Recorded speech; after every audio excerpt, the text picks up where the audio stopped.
সেদিন ফেসবুক লাইভের পর অনেকেই আমাকে জানিয়েছিলে তোমাদের এই মেকআপ লুকটা খুব পছন্দ হয়েছে। হ্যালো এভরিওয়ান, সবাই কেমন আছো? আশা করছি সবাই খুব ভালো আছো, আমিও খুব ভালো আছি।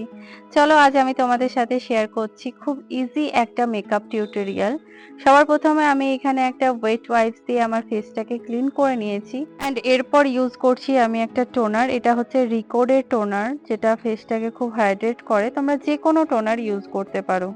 এরপর আমি ডিরেক্ট চলে যাচ্ছি আইব্রোতে। আইব্রোর জন্য আমি ইউজ করছি ওয়েট অ্যান্ড ওয়াইল্ডের একটি আইব্রো কিট। তোমরা যে কোনো ব্রাউন কালারের আইশ্যাডো দিয়ে আমি তোমরা এখানে আইব্রো মেকআপের করে নিতে শুরুতেই পারো। আইব্রোটা করে নিচ্ছি। তোমরা চাইলে মেকআপের শেষেও কিন্তু আইব্রো করতে পারো। এরপর আমি সোজা চলে যাব আই মেকআপে। এখানে আই মেকআপের জন্য সবার প্রথমে আমি আই বেস করে নিচ্ছি, সেটা হচ্ছে ইএলএফ এর একটা কনসিলার দিয়ে। এখানে আমি যে কনসিলারটা ইউজ করেছি সেটা আমার স্কিন টোনের থেকে অনেকটাই ফেয়ার। আই মেকআপের জন্য একটু ফেয়ার টোনের কনসিলার ইউজ করাটাই বেটার। তাই আমি এখানে একটা ফেয়ার শেডেরই কনসিলার ইউজ করেছি। শেড নাম্বারটা আমি অবশ্যই ডেসক্রিপশন বক্সে দিয়ে দেবো, তোমরা সেখান থেকে চেক আউট করে নিও। এরপর আই বেসটাকে আমি খুব ভালোভাবে ব্লেন্ড করে নিয়েছি। এখানে আমি একটা ওয়েট স্পঞ্জ দিয়ে ব্লেন্ড করছি। এরপর এই আই বেসটাকে শেড করার জন্য আমি ইউজ করছি একটা কম্প্যাক্ট পাউডার। তোমরা যে কোনো কম্প্যাক্ট পাউডার দিয়ে আই বেসটাকে শেড করে নিতে পারো। দেন আমি এখানে ডিরেক্ট আই মেকআপে চলে গেছি। তোমরা আই মেকআপের টিউটোরিয়ালটা যদি আলাদাভাবে দেখতে চাও অবশ্যই আমাকে কমেন্টে জানিও। এখানে ভিডিওটা অনেক লেন্থি হয়ে যাচ্ছে বলে আমি আর আই মেকআপের ভিডিওটা আপলোড করলাম না। দেন এখানে আমি স্কিনে ইউজ করে নিয়েছি রিকোডের একটা সিরাম। গরমকাল বলে আমি এখানে আর কোনো ময়শ্চারাইজার ইউজ করলাম না, ডিরেক্ট সিরাম দিয়েই কাজ চালিয়ে নেব। এরপর ইউজ করছি একটা প্রাইমার। এটা একটা ক্রিম বেস প্রাইমার, এটাও অনেকটা ময়শ্চারাইজারের কাজ করবে। কিছু মাস ধরে আমার স্কিনের অবস্থা খুবই খারাপ, জানি না কেন হঠাৎ করে এরকম ব্রণ হচ্ছে। তাই সেই ব্রণর দাগগুলোকে ঢাকার জন্য আমি এখানে আবার একটা কনসিলার ইউজ করছি। এটা হচ্ছে ফরএভার 52 কনসিলার প্যালেট, যেটা দিয়ে আমার চোখের নিচে ডার্ক সার্কেল এবং ব্রণর যে দাগগুলো হয়েছে সেগুলোকে হাইড করে নিচ্ছি। এখানে আমি যে কনসিলারটা ইউজ করেছি এটা আমার স্কিন টোনের থেকে এক শেড ডার্কার শেড ইউজ করেছি অ্যান্ড এটাকে খুব ভালোভাবে ব্লেন্ড করে নিয়েছি যাতে একদম স্কিন টোনের মতনই লাগে। এরপর আমি ইউজ করব ফাউন্ডেশন। আমি এখানে ইউজ করেছি পিএসসির ফাউন্ডেশন। তোমরা যে কোনো ফাউন্ডেশন ইউজ করতে পারো, তবে চেষ্টা করবে গরমকালে বেশিরভাগ ম্যাট ফাউন্ডেশন ইউজ করার, এতে তোমার বেসটা অনেকক্ষণ লং লাস্টিং হবে। আমি এখানে ড্যাম বিউটি ব্লেন্ডারের সাহায্যে ফুল ফেসে লাগিয়ে নিচ্ছি এবং খুব ভালোভাবে ব্লেন্ড করে নিচ্ছি। মেকআপ যত ভালোভাবে ব্লেন্ড হবে তত তোমার বেসটা ফ্ললেস হবে এবং অনেকক্ষণ অবধি মেকআপ লং লাস্টিং করবে। মেকআপ ব্লেন্ড করার ওপরেই ডিপেন্ড করছে যে তোমার লুকটা কতটা ন্যাচারাল হবে। তাই যদি লুক ন্যাচারাল পেতে চাইছো তাহলে অবশ্যই মেকআপ ভালোভাবে ব্লেন্ড করতে হবে। এরপর আমি এখানে ইউজ করে নিচ্ছি মেবেলিনের একটা কনসিলার।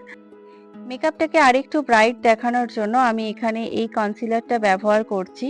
এটা আমার একটা খুব ফেভারিট একটা কনসিলার, দেখতেই পাচ্ছ এটা শেষ হয়ে গেছে। আমি এটা এত ইউজ করে ফেসের ঠিক হাইলাইট পোর্শন গুলোতে আমি কনসিলারটা ইউজ করে নিচ্ছি। এখানেই আমি শেষ করলাম সমস্ত ক্রিম প্রোডাক্টের অ্যাপ্লিকেশন। এরপরে আর কোনো ক্রিম প্রোডাক্ট ইউজ করব না। এরপর যা ইউজ করব সেগুলো সবই পাউডার বেস প্রোডাক্ট। সেম ভাবে আমি বেসটাকেও সেট করে নিচ্ছি আবার মেবেলিনের কম্প্যাক্ট পাউডার দিয়ে। ডিরেক্ট প্রোডাক্টটা আমি ফেসে ইউজ করছি না, তার আগে হাতে একটু ঝেড়ে নিচ্ছি যে এক্সেস প্রোডাক্টটা ছিল, যাতে খুব কম লেয়ারিং হয় এবং ফেস যাতে একদম কেকি না হয়, তার জন্য আমি এভাবেই কম্প্যাক্ট পাউডার ইউজ করি। কন্টুরিং এর জন্য আমি ইউজ করব এখানে আই ম্যাজিকের কন্ট্রোর প্যালেট। চিকবোনে কন্ট্রোর করার সময় এভাবে ফেসটাকে পাউট করে নিতে হবে যাতে খুব ভালোভাবে কন্ট্রোর করা যায়। সামান্য ফোরহেডেও ইউজ করে নিচ্ছি, যেহেতু আমার কপাল অনেকটাই চওড়া তাই ফোরহেডে কন্ট্রোল করে নিচ্ছি। এরপর জল আর্নে কন্ট্রোল করে নেব যাতে ফেসটাকে আরো শার্প দেখায়। এরপর হচ্ছে নোজ কন্ট্রোলিং এর পালা, যেটা আমার খুব ফেভারিট। নোজ কন্ট্রোল করতে আমি খুব পছন্দ করি। এরপর ইউজ করব আই ম্যাজিকেরই একটি ব্লাসার প্যালেট।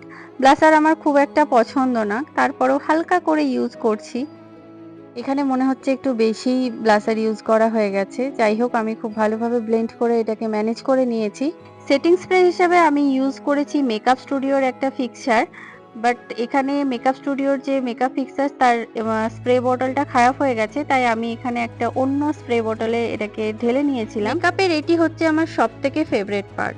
মানে ব্লাসার ইউজ করতে আমি ঠিক যতটা অপছন্দ করি, হাইলাইটার আমার ঠিক আবার ততটাই ফেভারিট। এখানে আমি ইউজ করছি ওফরার একটি হাইলাইটার। তোমরা এখানে দেখতেই পাচ্ছ ফেসটা কতটা শাইন করছে, কত ডিউই লাগছে বেসটা। এরপর হচ্ছে লিপস্টিকের পালা। লিপস্টিক অ্যাপ্লাই করার আগে আমি লিপসটাকে একটু ড্র করে নিয়েছি। এখানে আমি ইউজ করছি সুইস বিউটির একটি লিপ পেন্সিল ব্রাউন কালারের। যে কোনো নিউড কালারের লিপস্টিক অ্যাপ্লাই করার আগে যদি হালকা ব্রাউন কালারের কোনো শেড দিয়ে লিপটাকে ড্র করে নেওয়া হয় তাহলে ডাস্কি স্টোনের যে কোনো নিউড কালার খুব ভালো লাগে। এখানে লিপস্টিক ইউজ করছি আমি মরফির একটা একদম পিঙ্ক নিউড শেড। প্রত্যেকবারের মতো এবারও আমি মাস্কারা অ্যাপ্লাই করা দেখাতে ভুলে গেছি, তোমরা অবশ্যই এটা অ্যাড করে নিও, না হলে কিন্তু লুকটা কমপ্লিট হবে না। এই ছিল আমার আজকের মেকআপ টিউটোরিয়াল। কেমন লাগলো অবশ্যই তোমরা কমেন্টে জানিও। দেখা হবে আবার পরের কোনো ভিডিওতে। টাটা।